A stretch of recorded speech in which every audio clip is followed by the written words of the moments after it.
Washington Journal continues. Joining us now is Bradley Bowman with the Foundation for Defense of Democracies. He's the Senior Director of the Center on Military and Political Power. And we're going to be talking about the role of the U.S. in the Middle East conflicts. Welcome. Thank you so much. It's a real pleasure. So first, why don't we start with just the latest on what's happening with Israel and Iran. Last week, Israel carried out a retaliatory attack that was a retaliatory attack. Where are we? Yeah, no, thank you for the opportunity to join you, and thanks for the question. I think one would have to go back to April 1st. So on April 1st, we saw a strike against a building adjacent to the Iranian embassy in Damascus, where a number of Islamic Revolutionary Guard Corps Quds Force officers were killed, including a general. And Israel saw a need, most likely, to conduct that strike because what is the IRGC doing in Syria? What they're doing is they're facilitating the flow of Iranian weapons to Hezbollah. We know that more than 3,000 rockets have been launched from southern Lebanon into Israel since October 7th, and they're also trying to open up another front to surround Israel as part of this ring of fire strategy. And this will sound dramatic, but for the purpose of exterminating the state of Israel. And so Israel felt after October 7th and after many attacks on Israel by Iranian proxies that it wanted to go at the puppet master. And that's what it did in Damascus on April 1st. Everyone knew that Iran would respond. If you had asked me before the Iranian response last weekend, I would have laid out a spectrum of responses. And what Iran ended up doing was among the most aggressive I would have predicted. It was really quite surprising for most. This was, over 300 missiles and drones launched at Israel, including 170 drones, 30 cruise missiles, and roughly 120 ballistic missiles. Many of those came directly from Iran. So this was unprecedented in terms of Iran directly attacking Israel, and also coordinated attack from a military perspective rather impressively from a lot of his proxies, including the Houthis in Yemen, including attacks from Lebanon, Syria, and Iraq. And so they timed this attack on Israel so that many of the projectiles would arrive at the same time. So they launched the drones first because they travel very slowly and take 10 to 14 hours to arrive. And then they launched the cruise missiles, which go a little bit faster. And then they launched the ballistic missiles, which arrive in a matter of 12 to 14 minutes. Why would a military do that? You do that because you want them to arrive as close to the same time as possible for the purpose of overwhelming the air defenses of Israel. So, contrary to some reporting, I don't think any assertion that this wasn't an attempt to kill withstands scrutiny. This was absolutely an attempt by the Islamic Republic of Iran to kill Israelis and do damage. And the only reason they didn't, and they were unsuccessful, was because of the impressive integrated and layered Israeli air and missile defense system, and because of the support of the U.S. primarily, but also the United Kingdom, France, and some very significant notable cooperation from Arab partners. We only had a small number of ballistic missiles actually landing in Israel. Some of them hit the Nevatim air base, minimal damage there. But overall, this was I would summarize the Iranian attack in Israel as unprecedented, complex attack intended to kill that largely failed. And it wasn't for lack of Iran trying. So for days now, and by the way, I just quickly note, the Friday before that Iranian attack on Israel, President Biden was asked, hey, what's your message to Iran? And his message, he looked in the camera and said, don't. I think he repeated it for dramatic effect. And so the President of the United States was very clear about what he wanted to see or not see from Iran. How did Iran respond to the warning from Washington? They shrugged, and then they proceeded to conduct an unprecedented, complex, large-scale attack directly on Israel, crossing a major Rubicon. So it feels to me that they weren't particularly impressed from that warning from Washington, and that American deterrence and Israeli deterrence of Iranian direct attacks on Israel is severely tattered, if we're being polite. So how is going to Israel respond? So for days, people were wondering. Again, President Biden entered the political fray and said, take the win, Israel, take the win. And I thought that was frankly bad advice from the president. I felt that when you have an attack of the scale and nature that we just described directly on Israel intended to kill, that Israel had both a right and a responsibility to respond. But it was an open question how they would respond. And what did they end up doing? Well, there's a lot of reporting out there, and a lot of the details are still unfolding. But it appears, I'm using my words very cautiously, it appears that an Israeli fighter aircraft launched an air-launched precision-guided munition, high-speed, long-range munition, probably more than one, and they targeted a air base in Isfahan, not too far from the Natanz nuclear facility, and they targeted an S-300 air missile defense system, and they hit what they intended to hit. So there's some reporting about maybe there were some small drones involved. It's possible that this would not be the first time that Israel has used small drones launched inside Iran. So it's possible that Israel used these drones to have the Iranians activate the air and defense systems to illuminate their radars for the purpose of then hitting them with these air-launched precision munitions that were probably launched by Israeli fighters either from Syria or Iraq. And there were also reports of strikes in southern Syria against the Syrian military, against their air defense sites. And so that, if accurate, that would confirm what we think may have happened, that you had Israeli fighters that took off and flew directly across southern Syria. They didn't want to be threatened by those Syrian air defenses, so they took out some of those radars, launched the munitions, and hit what they intended. So I know that's a lot of detail, but here's the summary. Israel accomplished with about 3 or fewer missiles in Iran what Iran could not accomplish with more than 300 missiles and drones.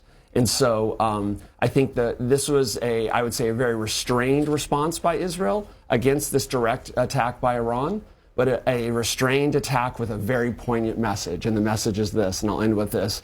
It is that Israel can hit anywhere it wants in Iran, and it can do so quite effectively. And if you make the unwise decision to make a sprint to a nuclear weapons capability, we can hit you there. And Israel, you're talking about the fact that they were more accurate in their strikes, but Iran downplayed the significance of what actually happened. What does that tell us about the situation? It's a great question. You know, it seems to me that Israel had 2 grand strategic objectives here. One was to try to restore, to some degree, tattered deterrence and say, if you hit us directly in Israel, we will respond. But they were also eager to not see, at least for now, an escalation spiral. So I think they accomplished exactly those 2 objectives here. And consistent with long-standing Israeli practice, unlike the United States that issues press releases, this many ships, this many missiles, that's our approach. Their approach is just to let their acting do their talking usually, and that's what did there. And one of the advantages when you live in a tough and complex neighborhood like the Middle East, it allowed the Iranians to deny that the attack occurred. Maybe it was some kids with some drones type thing, and then to not respond. So by not issuing press releases from Jerusalem and making lots of public statements, it allowed Iran, at least for now, to de-escalate. But Iran's not turning into Switzerland anytime soon, and the covert aggression will continue. The ring of fire strategy using Hezbollah, the Houthis, and Hamas will continue. But for now, it seems that we're not going to fall into an escalation spiral. And Israel had a direct attack on Iran versus attacking proxies, Iranian proxies. Yes. Why? Well, there are many in Israel and some in the United States who have been concerned that you have the Islamic Republic of Iran conducting a strategy since 1979, basically, where they use terror proxy puppets to attack U.S. forces and to attack Israel and to attack our Arab partners. And our responses, our counterpunches, are always directed at the puppets rather than the puppet master. And from Israel's perspective, and from the Israelis I talked to, the number one concern, of course, is the Islamic Republic of Iran and their march toward a nuclear weapon. And so if you're only hitting the puppets, then you're playing right into Iran's strategy of being the puppet master, displacing all counterpunches and consequences onto the puppets. And so I think there was a need to make clear that they can and will. They have the political will and the military capability to hit the puppet master, and to make clear that there will be consequences if you attack Israeli directly, and that that Israel has its eye on Iran's nuclear program and has the means to do something about it.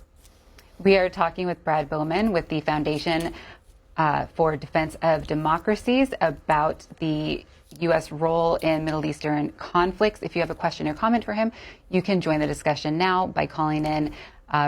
Republicans, your line is 202-748-8001. Democrats, 202-748-8000. And Independents, 202-748-8002. And does the Israel's retaliatory strike on Iran this week, does that tell us anything about the chance of an escalation beyond the two countries? Yeah, we've already seen an escalation, right? We have an unprecedented assault in the Red Sea on freedom of navigation and shipping conducted by the Houthis, who are largely armed with Iranian weapons. So you literally have the Iranian proxy, the Houthis in Yemen, attacking international shipping, affecting more than 50 countries, directly attacking U.S. naval vessels. So we're, in some ways, we're already at war with an Iranian proxy in the Red Sea. And by the way, this isn't only an American problem, an Israeli problem. This is an attack on a fundamental international interest, and that is the freedom of navigation. And so many countries, especially Europe, for example, rely on the ability for commercial vessels to travel safely through the Bab el-Mandeb Strait, up through the Suez Canal and on into Europe and vice versa. So, Iran has long threatened the Strait of Hormuz to shut it down. This is something they like to do now, and they can do that directly based on the geography, or they threaten to do that directly. And now they're using their proxy to threaten one of the other 4 or 5 leading maritime choke points in the world, the Strait of Hormuz. So that's going on. And from October 17th to late January, you had over 165 roughly attacks by Iranian-backed forces on U.S. forces in Iraq and Syria. And then because of a failure to respond strongly, then you had that incident in Tower 22 in Jordan where tragically 3 American service members were killed. Then, only then, after that, the administration finally responded with strength, conducting more than 85 strikes in Iraq and Syria, and then killing the head of Kataib Hezbollah in Iraq. You know what happened after that?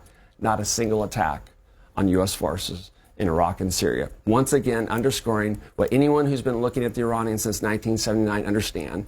When we confront them with resolute American power, they tend to back down. We'll go to Regina calling from Virginia on the Independent line. Regina, you're on with Brad. Yes, good morning. Good morning, thank you. I am a little puzzled because you said that the attack on Israel, no, let me reverse that. You said that Iran did an unprecedented attack on Israel, but I do recall Israel attacked Iran first, and Israel is constantly making some type of attacks when they're killing Iranian nuclear scientists, they're killing some of their military individuals.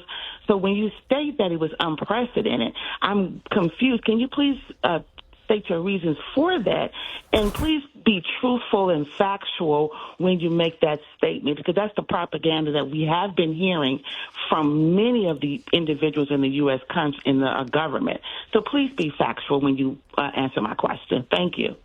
Thank you, ma'am. We have a shared commitment to being factual, and if I got any of my facts wrong, please let me know. I don't believe I did. So I described the attack as by Iran on Israel as a complex attack that was unprecedented.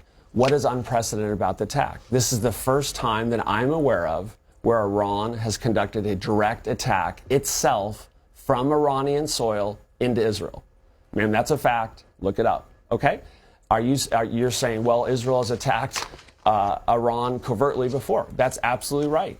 Okay? And we can go around and around the circle we go. But here's the bottom line, is Israel is fighting for its survival. And Israel is not saying it wants to exterminate Iran. Iran is the one launching missiles with the words written in Hebrew, death to Israel, on their side. And they're launching them at the Stars of David. And this isn't just bluster, as some in Brussels, Davos, or Washington might want to dismiss. They're backing it up with action. Don't forget, man, what happened on October 7th. This was the worst single-day slaughter of Jews since the Holocaust. Don't miss, ma'am, what's happening from southern Lebanon with Hezbollah launching so many attacks into Israel that you've had thousands and thousands of Israelis have to leave their home. So one country is sending its officers to right next to the borders of Israel for the purpose of attacking it. The other country is trying to defend itself. And I think suggesting that there's some moral equivalence here is just deeply ill-informed. Thank you. We'll go to Babka in London, England on the independent line. Hi, I'm Babak. I'm calling from London. I was introduced to CSPAN through BBC news broadcasting 20 years ago, and unfortunately they stopped a few years ago. I hope BBC will reconsider their decision and start broadcasting CSPAN again, because U.S. is an important ally and we should know more about U.S. politics and their attitudes about world affairs. So that's first I wanted to say. Secondly, to your guest, Mr. Bowman, I just wanted to say that when you are dealing with a religious regime like Iran who believes in self-destruction, we have to accept that deterrence does not work. And we keep getting Western politicians applying Western solutions to Middle Eastern problems. In the Middle East, in order for any deterrence to have an impact, the proportionality factor has to be at least 3 times of any attack. And unfortunately, on this occasion, Israel response to Iran attack was too little, and this will have a negative, it would have almost no impact on the Iranian attitude. And I wish the Western politician would think again how to advise their allies in the Middle East. Thank you for the call. A lot of significant points there. I'll try to address a few of them very quickly. If you're saying that the regime in Iran is not your average nation state, I would completely agree with you. I would say that this is a radical regime posing as a nation state, and that's one of the fundamental flaws with a lot of the policies emanating from Washington, and respectfully, I think often from the Biden administration, is that they I worked in the U.S. Senate for 9 years. I had the opportunity to see then Senator Biden in action, doing the best he could. But, when you work that long in the Senate Foreign Relations Committee, I think there's sometimes a tendency to view many things, everything through the nation-state lens, and that has some value. But the bottom line is that this is a radical regime that is the fundamental threat to regional security. And that's one of the reasons why you had the Abraham Accords a few years ago. You had Bahrain and the United Arab Emirates finally admitting publicly what many Arab governments had said for a long time, and that Iran was the threat to regional security, not Israel. So I agree, you got to start with an accurate diagnosis of your adversary to get effective prescriptions. And an accurate diagnosis, for me, suggests that this Iran oppresses and brutalizes its own people. And the more revenue it makes, the more it's going to export terrorism and build on its largest missile arsenal in the world. And as we saw a few days ago, this is not for show. This is for the purpose of killing and attacking Israel, and also, of course, attacking U.S. forces, which we've seen over and over again. Your point on deterrence, I won't bore the viewers. I'm giving an hour lecture on deterrence. But the bottom line is this. Deterrence is in the mind of the adversary. It's their perception. Not mine or yours or Washington's or Israel's. It's what they think about our political will and our military capability to prevent them from accomplishing their objective, and whether our response will make them regret it in the first place. And so that's a perception of will, political will, and military capability. I think what Israel demonstrated was a military capability to do much more, and to do it effectively and precisely, and while also being restrained. It's a bit like, I would say, the Iranian attack on Israel is, I don't mean to be provocative with this, but if you like metaphors, the Iranian attack on Israel is a bit like a kind of a crazy, misbehaving, out-of-control child lashing out ineffectively, and the Israeli response was a competent, calm, confident adult spanking that child. Yesterday, the House passed a series of foreign aid supplemental bills, included more than $60 billion for Ukraine, more than $26 billion for Israel, $8.1 billion for Taiwan and Indo-Pacific, and then also the 21st Century Peace Through Strength Act. What is your reaction to those amounts and those aid bills going through? My reaction is better late than never. The Biden administration requested this funding roughly 6 months ago. The Senate passed a version several months ago. This version is quite similar. There's arguably some improvements, but it's largely similar. As we speak, Ukrainians are fighting and dying to defend their homes against a brutal, unprovoked attack by Vladimir Putin, the largest war in Europe since World War II. We literally have seen Russian advances in recent days and weeks near Bakhmut and Avdiivka, and we've seen Ukrainians dying unnecessarily because they've had to ration their munitions. And that's a direct result of inaction in the House of Representatives. So, this isn't a game of stratego. This isn't a game of risk. This is starting to feel a bit like the late 1930s from my perspective. And you have Americans generally, and I would say the Republican Party, deciding what kind of nation we want to be, whether we want to lead on the international stage, or whether we want to fall victim to more populist and isolationist tendencies. And I'm glad to see that the House passed this legislation because it will help restore our arsenal of democracy. And really, at risk of oversimplification, it comes down to this. Either give our beleaguered Democratic partners the means to fight now by sending them the weapons they need, or we're going to have to send Americans to fight and die later. And from a patriotic American perspective, I'd rather then send weapons than send our soldiers. And I think this question is based on your summary of Israel's retaliatory attack on Iran earlier this week. Bobby on X asked, considering Israel's abilities to dominate Iran, why does Israel need U.S. war machine support? I'm not sure I would respectfully agree with the premise. I don't think Israel can dominate Iran. I think the Islamic Republic of Iran is a formidable adversary. It has significant conventional capabilities. Its conventional capabilities, they're not 10 feet tall. I think that's one of the mistakes we make. We treat the conventional Iranian military as 10 feet tall. It's not. As I said earlier, they tend to back down when the U.S. Navy shows up, for example. We did a study of Iranian maritime aggression from January 2021 to the summer of 2023. I think we documented 26 instances of seizure, harassment, and attack. And one of the really interesting things that came out of the study, and this is all on our website, fdd.org, is that when the U.S. Navy showed up, they failed to see the vessel and they ran. And so that's a tendency. So Iran has significant ballistic missiles, but we saw in this recent attack roughly half of them failing. Okay, so I think it would be a mistake to say, oh, they're a paper tiger. They're not a paper tiger. Don't be overconfident. They have this network of terrorist proxies that's very formidable. They're the world's leading state sponsor of terrorism, so they're not to be dismissed lightly. But to suggest that Israel can dominate Iran, depending how you define that word, I think is inaccurate. And my great concern right now is what a major war with Iran and Israel would look like, where you have Hezbollah with roughly 150 to 200,000 missiles, rockets, and mortars directly attacking Israel. I worry that could overwhelm Israel's air and missile defense system. And some of my Israeli friends get upset with me when I say that, but my response to that is that Israel's enemies know this. We need to make sure that Americans know it so we can do something about it. And that's one of the wonderful things about, from my perspective, of the legislation that just passed in the House of Representatives that hopefully President Biden will sign into law. From my perspective, I'm not endorsing or opposing legislation. I'm talking about the policies behind it, because it includes $4 billion to replenish Iron Dome and David Sling, to build Israel's air and defense capacity for the purpose of what? Not attacking Israel's neighbors, defending innocent Israeli lives. We'll go to Harvey in Dallas, Texas, calling on the Republican line. Harvey.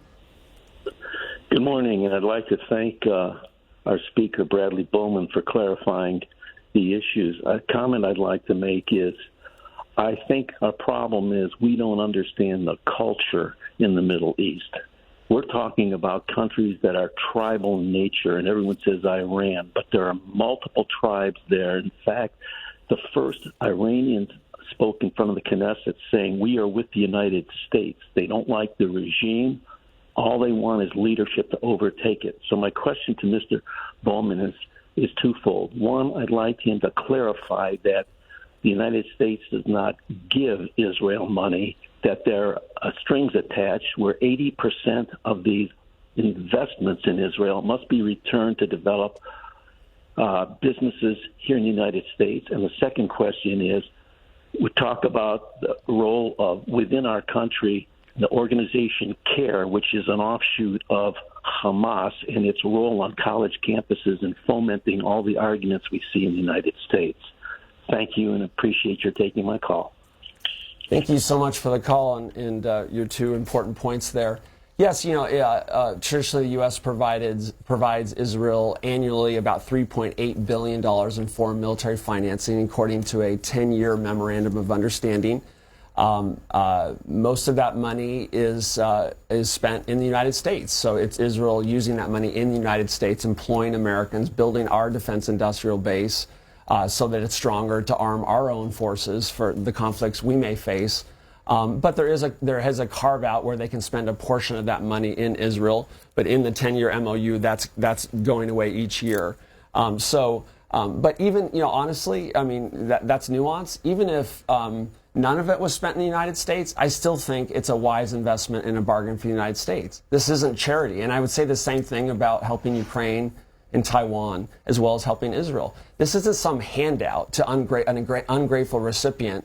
This is a wise American investment to help beleaguered democratic partners. In Ukraine, we're helping people defend their homes. We're bruising Putin, the home invader, so that he reconsiders his line of work or doesn't attack our home next. We're passing a baseball bat over the back fence so he doesn't attack our home next. In Israel, we have an ally who all of Israel's enemies are America's enemies. And they're willing to do the fighting. They just are asking for the means to do it. And in Taiwan, you have in the Taiwan Strait, you have the People's Republic of China is making clear that they're willing to use military force to extinguish freedom in Taiwan for a whole bunch of people. If that happens, it's very, very likely that the U.S. military, to protect our core interests, will need to intervene. So instead of sending weapons there, we're going to be sending American forces. I, for one, would say let's send weapons and money now to prevent a war. Because after all, history tells us time and time again that it's much cheaper to invest in deterrence than it is to deal with a war you could have prevented. Let's go to Robin in Schenectady, New York, calling on the independent line. Robin. Yes, I'm calling. I'm very troubled by what Bradley is saying. Israel is really our proxy there. And the money that we send there means that we're backing the mass murder that's happening in Gaza. It's not defense. They're just steamrolling. They're actually steamrolling bodies in Gaza. And Iran is like a third world country, and this man knows that he's a military officer. So what we're doing is pretty much what we did to the Indians in this country, the Native Americans. We're going to end up with 100,000 dead in Gaza. They can't leave, and we're helping. We're helping that happen. And I'm going to remind him that there is an international court. They already view it that way. And they have arrested officers in other countries from South America, which he knows, and brought them to trial there when they've traveled to England. So while he may just think of this as Israel defending itself, if this were to happen in the street, if this were between two people in the street and one person just outright murder the other one, which is what's happening in Gaza, they would be in jail, and this man knows it. He knows it's not defense anymore. They are literally wiping out an entire population. They're steamrolling people even while they're still alive, it's suspected. And Iran is a third world country. So we are having a hand. Our hands are bloody. We're paying for this. If we were to step back, maybe things would work out. Thank you for the call, ma'am. A lot of strong words there. I'll try to be respectful in my response. I do wonder whether you would bring the same moral outrage to the events of October 7th. I didn't hear you mention October 7th. I didn't hear you mention human shields or terror tunnels. I'm not sure how much you understand urban warfare. I'm not sure you understand those issues. I don't think you can talk about the horribly high death toll in Gaza, absolutely high, every civilian tragedy. These aren't flippant words. Every civilian killed, every father, mother, child killed is a genuine tragedy, and everything must be done to avoid that. Here's the point, and I didn't hear you mention this. One side in the conflict in Gaza wants to minimize the casualties. The other wants them. Wants them, you say. That sounds kind of extreme. What's the whole point of human shields? Why does Hamas build its command and control structure? Why do we have thousands of Hamas fighters hiding in tunnels right now in Rafah underneath 1.2 million civilians? Why?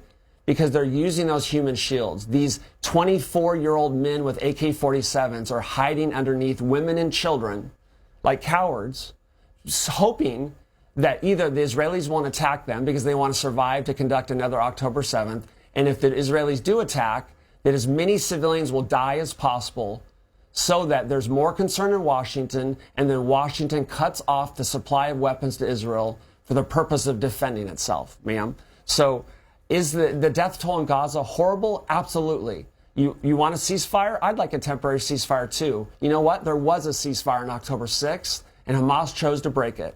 You want a two-state solution? I happen to want a two-state solution too. Ma'am, there will be no two-state solution until you have the destruction of Hamas. Thanks for the call. NBC News has this headline: Ukraine sees allies help protect Israel from Iran attack, and asks, what about us? Do you see a difference in how we are protecting our allies, or what we're doing?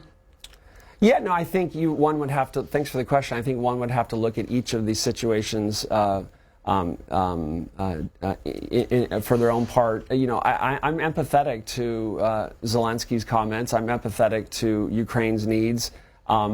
And the delay, as I was arguing earlier, has been costly. You know, the Europeans are stepping up. In terms of total assistance, Europeans have given more collectively than the United States has. That's important. But they really need our help in terms of weapons right now, because they've underfunded, so many European countries have underfunded their defense for so long. They don't have the arsenals that they should have to share with Ukraine in many cases, and they don't have the robust defense industrial bases that they need to produce weapons, the production capacity to share with Ukraine. You know, each country is a little bit different. You'd have to go, but overall, that's the situation. The good news is most of the European countries are moving in the right direction on defense spending, which will allow them to help Ukraine more in the future. But in this interim period of 1 to 2 years, the United States has a unique role to play, in my opinion, as the arsenal of democracy. And what Ukraine particularly needs is more air defense capacity, because the Russians have been pulverizing Ukraine's energy infrastructure. And as I said, we've seen them on the march around Bakhmut and Avdiivka and other places. The Ukrainians are doing their best to fight back. There's an important strike in Crimea in the last few days. They're trying to conduct some strikes actually into Russia to raise the cost for Putin so that he'll end this war. But the United States, I think, has the means to help Israel, Ukraine, and Taiwan at the same time with smart decisions. But we need to be building up our arsenal of democracy so that we can continue to do that. And that takes time, and that takes money. And for too long, we've taken a kind of a Walmart-style just-in-time model with our own weapon systems, so that in a moment of crisis, you turn to the American defense industrial base, and the production capacity is not there because we've been underfunding it. So, you know, a lot of this is complicated, some of it's not. If you want a more robust defense industrial base, produce weapons to defend ourselves and help our beleaguered democracies, you have to buy more. And you don't want to buy the minimum sustainment rate. And so each of these situations is different. I think America has a fundamental interest in helping each of them. And I hope we continue to do that. And what happened on Capitol Hill this week, I think, is very positive. We have time for one more call. We will go to Ken in Southington, Connecticut, calling on the Republican line. Ken. Good morning. Thanks for taking my call.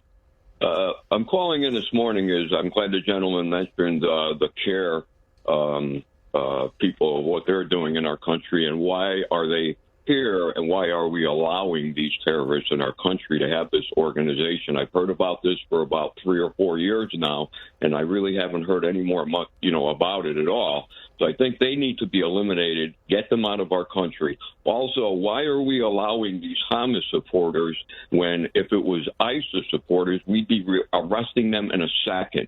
So these supporters for Hamas basically are supporting terror against Jewish people that have the right to defend themselves. And if they were not attacked on October 7th, none of this would be going on.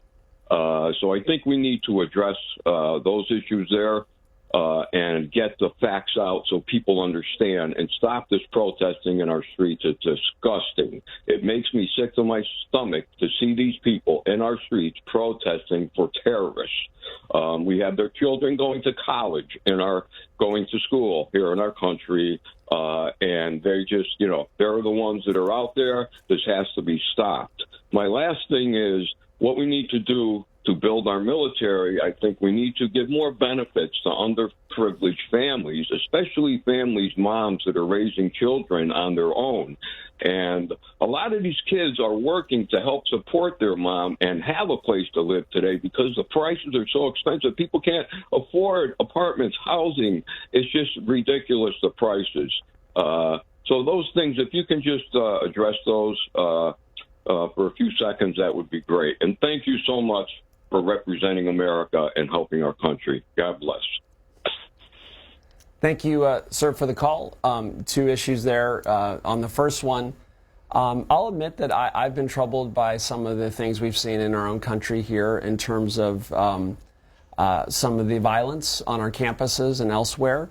I'm all for peaceful protests and the right of assembly, those constitutional rights, and including for people with whom I disagree. I think that's one of the great things about the United States is that we can express our opinions without fear. But when you begin to call for violence or engage in violence or break laws or break the codes of conduct of universities, then there has to be consequences. And when there's not consequences, you're going to get more of it. And, I think you have Students for Justice in Palestine. That is a big problem. You have American Muslims for Palestine, a parent organization. My colleague John Shanzer has done incredible work on this. I'd encourage viewers to look at his work at fdd.org. But what seems clear to me is that, you have foreign money coming into a lot of our college campuses, particularly from places like Qatar, and there seems to be an odd correlation between universities where there's the biggest problems with groups like Students for Justice Palestine and money coming in from Qatar. May not be a coincidence. We might want to look at that. But I think we do have to distinguish between people expressing their opinions and violence. But if you have Jewish students that feel unsafe, and you have a destruction of the learning environment on these college campuses, and that's being used as a weapon to try to provide Israel the means of defense by putting pressure on Washington, then I think that's a problem. And I'll just end with this, is that, the Biden administration may have disagreements with Israel, but when your friend is confronting one of the worst days of their lives, you don't gang up on your friend. So I think the more public pressure the Biden administration puts on Israel, the more it is actually inadvertently empowering Hamas, extending the war in Gaza, extending the nightmare for the hostages, and undermining U.S. interests. So share those concerns behind closed doors, but I would encourage them to think twice before you publicly jump on the bandwagon of those who are attempting to isolate and demonize Israel unfairly. Brad Bowman, Senior Director of the Center on Military and Political Power at the Foundation for Defense of Democracies. Thank you for being with us. Thank you so much. Thank you. Really appreciate it. We are wrapping up today's show with more of your calls during our open forum. You can start calling in now. Republicans, your line is 202-748-8001. Democrats, 202-748-8000. And Independents, 202-748-8002. We'll be right back.